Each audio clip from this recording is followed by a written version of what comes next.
verse that tells us, after it tells us that Moshe came to Horeb, it says, Vayar malach Hashem elav v'labat eish mitoch hasneh. And God appeared to him in a blazing fire, mitoch hasneh, from the midst of a thorn bush. So vayar v'nei hasneh bo'er ba'esh, and behold, Moses saw that the thorn bush was burning with fire, v'hasneh einenu ukal, but the bush was not consumed. So, what does this mean, that the bush was not consumed? Let me turn to what Rashi says in chapter 3, verse 2. Why did God appear to him in a bush, in a thorn bush? Of all the places for God to appear to Moses, why in a thorn bush? So Rashi says, Bishalhevet Eish, in a flame of fire. Davar acher libo shel eish, the heart of a fire. The heart of a fire. The heart of a fire.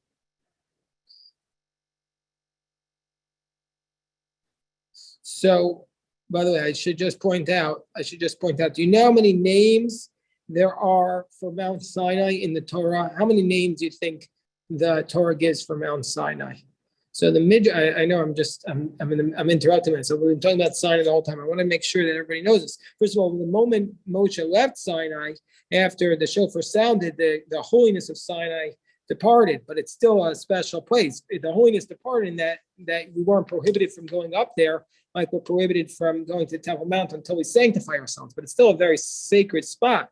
But there were 6 names for Mount Sinai. What are the 6 names for Mount Sinai? We see we've read already today 2 of them, the mountain of Chorev and Har HaElokim, the mountain of God, and the mountain of Chorev. We also know from Psalms, we have 3 more names. In Psalms, we have Har Bashan, Har Gavnunim, and Har Hamad, the mountain of Gavnunim, and the mountain of Hamad, which is the desired mountain. And then there's Mount Sinai. So Mount Sinai has 6 special names for this very holy mountain. Okay, so now the verse states, so Rashi is telling us, he appeared to him in this flame of this fire. Liboshel Eish, the heart of fire. Kamoleva Shamayim, the heart of heavens. And then Rashi asks the question, Mitoch hasneh, why did God appear to him from a thorn bush? Velo ilan acher, not in any other tree. Mishum, in order to reflect the idea conveyed by the verse, Imo anochi b'tzara. God appeared to Moses from a thorn bush in order to make this point, Imo anochi b'tzara. I am with him in distress. Meaning to say that God, so to speak, shares the distress of Israel. So by revealing himself in a bush whose thorns inflict pain, God showed that he shares in Israel's distress as though he too were in pain. That's what Rashi is saying, that the thorns are inflicting pain, so to speak, upon God. A very, very powerful and moving Rashi. And when I was looking at Rabbi Soloveitchik on Mount Horeb, on that beautiful explanation, there's another, I was struck when I was in that, once I was in the parsha, so to speak, once I opened up that Rabbi Soloveitchik, you can't take your eyes off of it. It says, that Rashi says, why did God appear from the midst of a bush and not some other tree? And this is how Rabbi Soloveitchik interprets Rashi. By the way, you see, I just want to say tangentially, every day we study Rashi for a half hour before Mincha. Everybody's welcome to join. You see, the greatest rabbis of the 20th century, they're basically commenting on Rashi. Lubavitcher Rebbe commenting on Rashi. Rabbi Soloveitchik is commenting on Rashi. That's what he's doing, because Rashi is the incredible commentary who is accessible to both the novice and the greatest scholars of our generation.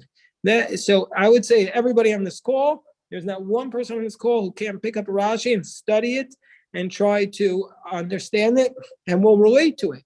And also the greatest scholars of our generation, like Rabbi Soloveitchik and the Lubavitcher Rebbe, they too felt that Rashi was worthy of them to try to explain and clarify and justify. So Rabbi Soloveitchik comments on this Rashi. What does it mean? He says as follows: I share their travail. I am with them in times of crisis. When Israel experiences life as if it were a thorny bush, when Israel lives a degraded, foul life, I am with her. I share our pain. In our text, we see God as the one who dwelt in the bush, as Moses later referred to him in his blessing to the tribe of Joseph, through the contentment of the one who dwells in the thorn bush. The fact that God dwelt in a thorn bush becomes an attribute of the Almighty. God exhibits ratzon in the sense of love. And what's the point of this? What's the message of God dwelling in a thorn bush? This is just unbelievable. God is dwelling in a thorn bush. The first time we have the greatest revelation of God to Moses. Nobody could see God more clearly than Moses. Moses sees God in a thorn bush. Everybody always focuses on the fact that the bush was not consumed. But what about the fact that it was a thorn bush? Even when a man finds himself in the depths of disaster and tragedy, even when he has lost everything and is completely lonely, stripped of everything that he had, God does not desert him.